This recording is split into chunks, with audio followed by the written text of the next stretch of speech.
మన ప్రభు అయిన యేసుక్రీస్తు నామమున శుభములు. సమస్త మహిమ ఘనత ప్రభావాలు ఆయనకి కలుగునుగాక.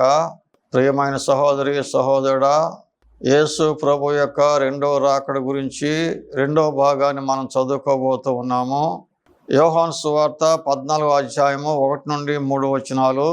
యేసు ప్రభు వారు ఈ విధంగా చెప్తూ ఉన్నాడు: మీ హృదయములో కలవరపడనీయకుడి, దేవుని యందు విశ్వాసముంచున్నారు, నా యందును విశ్వాసముంచుడి.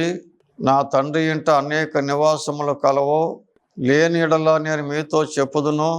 నేను మీకు స్థలము సిద్ధపరచ వెళ్ళుచున్నాను. నేను వెళ్ళి మీకు స్థలము సిద్ధపరిచిన తర్వాత నేను తిరిగి వస్తాను. నేను ఎక్కడైతే ఉన్నానో మీరును అక్కడే ఉండులాగున నేను మరలా వచ్చి మిమ్మల్ని అందరినీ కూడా తీసుకుని వెళ్తానని యేసు ప్రభువారు ఆయన యొక్క విశ్వాసులకి వాగ్దానము చేశాడు. మన క్రైస్తవ జీవితానికి ఏదైనా ధైర్యకరమైన వాగ్దానం ఉంది అంటే ఈ వచనమే. ఈ లోకము అశాశ్వతమైంది, మన జీవితాలు కూడా అశాశ్వతమైనవి. యేసు ప్రభువారు మన కొరకు సిద్ధపరిచేటువంటి నివాసములు స్థిరమైనవి, శాశ్వతమైనవి.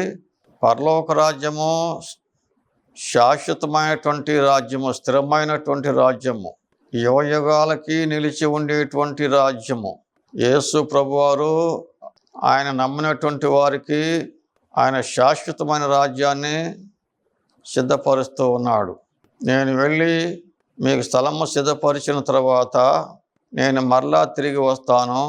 నేను ఎక్కడైతే ఉన్నానో మీరును అక్కడే ఉండులాగున మిమ్మల్ని అందరిని కూడా తీసుకుని వెళ్తానని యేసు ప్రభువారు చెప్పాడు. యేసు ప్రభువారు ఆయనే స్వయంగా తిరిగి రెండోసారి ఈ లోకానికి వస్తాడని చెప్పాడు.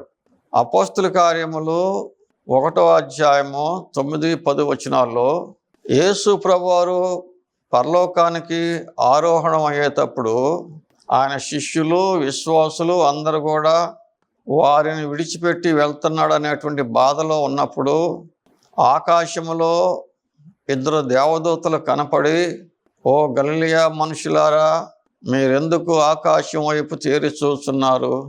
ఏ యేసు అయితే మీ దగ్గర నుండి కొనిపోబడుతున్నాడో ఆ యేసే మరలా తిరిగి వస్తాడు అని ఆ యొక్క దేవదూతలు అక్కడున్న వారితో చెప్పారు.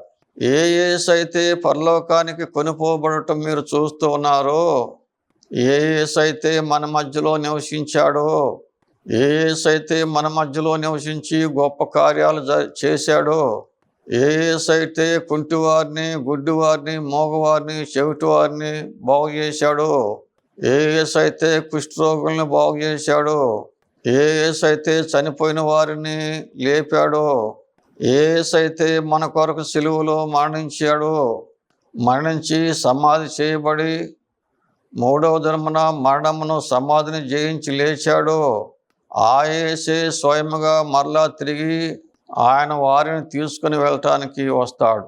ఆయన రహస్యంగా రాడు, ఆయన వ్యక్తిగతంగా వస్తాడు.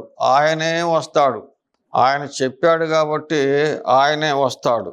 యేసు ప్రభువారు ప్రకటన గ్రంథంలో 1వ అధ్యాయము 7వ వచనంలో, ఇదిగో ఆయన మేఘారూఢుడై వచ్చుచున్నాడు, ప్రతి నేత్రము ఆయనను చూచును, ఆయనను పొడిచిన వారు సైతము ఆయనను చూచుదురని ఇక్కడ రాయబడి ఉంది. యేసు ప్రభువారు మేఘారూఢుడై వచ్చే సమయంలో ఆయన రహస్యంగా రాడు, అందరూ చూచేలాగా ఆయన వస్తాడు. ప్రతి నేత్రము ఆయనను చూచును, ఆయనను పొడిచిన వారు సైతం ఆయనను చూచుదురు.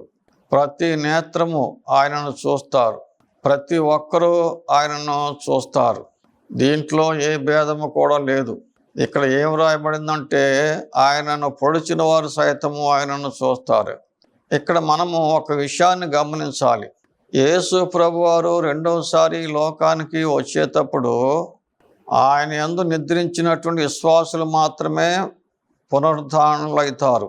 కానీ ఇక్కడ ప్రతి నేత్రము ఆయనను చూచును అంటే యేసు ప్రభువారు రెండోసారి వచ్చినప్పుడు పరిశుద్ధుల పునరుద్ధానమునకు ముందు ఒక ప్రత్యేకమైన పునరుద్ధానము ఉండబోతోంది. ఈ ప్రత్యేకమైనటువంటి పునరుద్ధానములో ఎవరైతే ఆయన కొరకు హతసాక్షులైతారో వారు లేస్తారు. ఎవరైతే ఆయనను పొడిచారో, హింసించారో, దూషించారో, సిలువ వేశారో వారు ఒక నిమిషంలో లేచి యేసు ప్రభువుకి వంగి నమస్కారం చేసి మరలా వారు పడిపోతారు, చనిపోతారు. ఇది ప్రత్యేకమైనటువంటి పునరుద్ధానము. ప్రతి నేత్రము ఆయనను చూచును అంటే అది.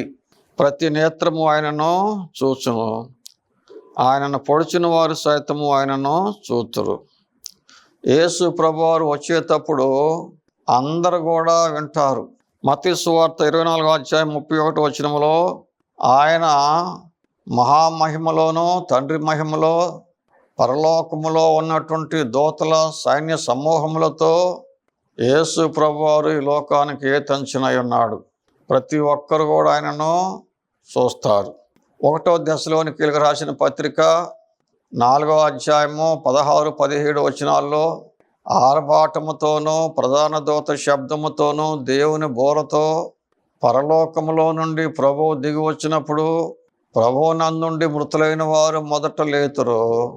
ఆ మీదట సజీవులమైన మనము అందరము కూడా కలుసుకొని మధ్యాకాశంలో యేసు ప్రభువును కలుసుకోవటానికి వెళ్తాం. యేసు ప్రభువారు రెండోసారి లోకానికి వచ్చినప్పుడు చాలామంది అంటారు ఆయన రెండోసారి ఈ భూమి మీదకి వచ్చి ఈ భూమి మీదనే 1000 సంవత్సరాలు పరిపాలన చేస్తాడు అని బోధకులు చెప్తున్నారు.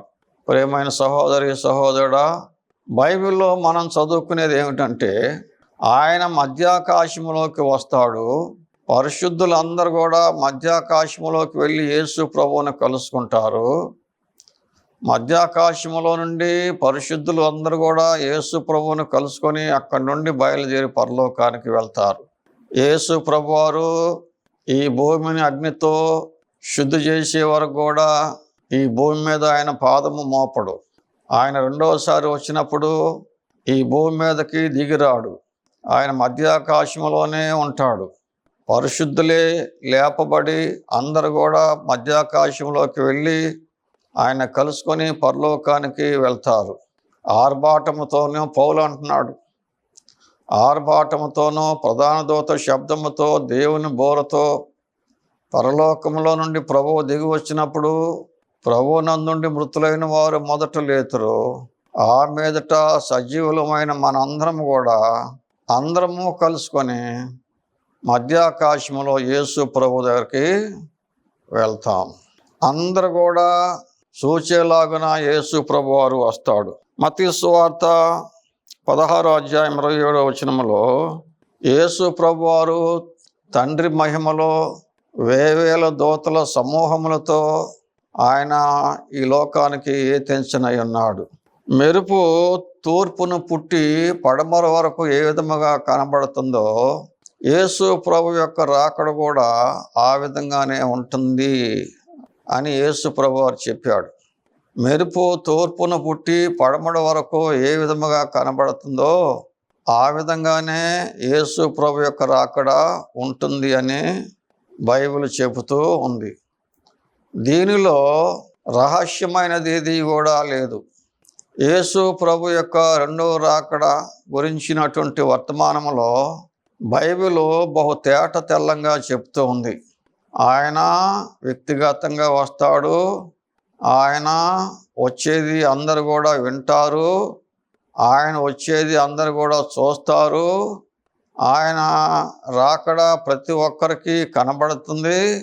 మెరుపు తూర్పును పుట్టి పడమర వరకు ఏ విధముగా కనబడుతుందో మనిషి కుమారుని యొక్క రాకడ ఆ విధంగా ఉంటుందని బైబిల్ చెబుతూ ఉంది. దీనిలో యేసు ప్రభువారు రహస్యంగా వచ్చి ఆయన సంఘాన్ని లేక విశ్వాసుల్ని ఎత్తుకొని పోయేది ఏమి కూడా లేదు. ఆయన రాకడ బహిరంగంగానే ఉంటుంది. ప్రియమైన సహోదరి సహోదరుడా, ఇదిగో నేను త్వరగా వచ్చుచున్నానని యేసు ప్రభువారు చెప్తూ ఉన్నాడు. ఆయన రాకడ కొరకు మనము సిద్ధపడవలసి ఉన్నాము. యేసు ప్రభువారు ఆయన రాకడ అతి సమీపంలో ఉన్నది, ద్వారము దగ్గరే ఉన్నదని బైబిల్ చెప్తూ ఉంది. మనమందరము కూడా మన పాపాలు యేసు ప్రభు సన్నిధిలో ఒప్పుకొని ప్రతిరోజు కూడా మన జీవితాలను యేసు ప్రభువుకు సమర్పిస్తూ మన పాపాలకి యేసు ప్రభువు దగ్గర నుండి పాప క్షమాపణ పొందుతూ మన జీవితాలను యేసు ప్రభువుతో నూతన పరుచుకుంటూ ఆయన రాకడ కొరకు సిద్ధపడాలని బైబిల్ బోధిస్తూ ఉంది. దేవుడు మిమ్మల్ని అందరినీ కూడా దీవించి ఆశీర్వదించునుగాక.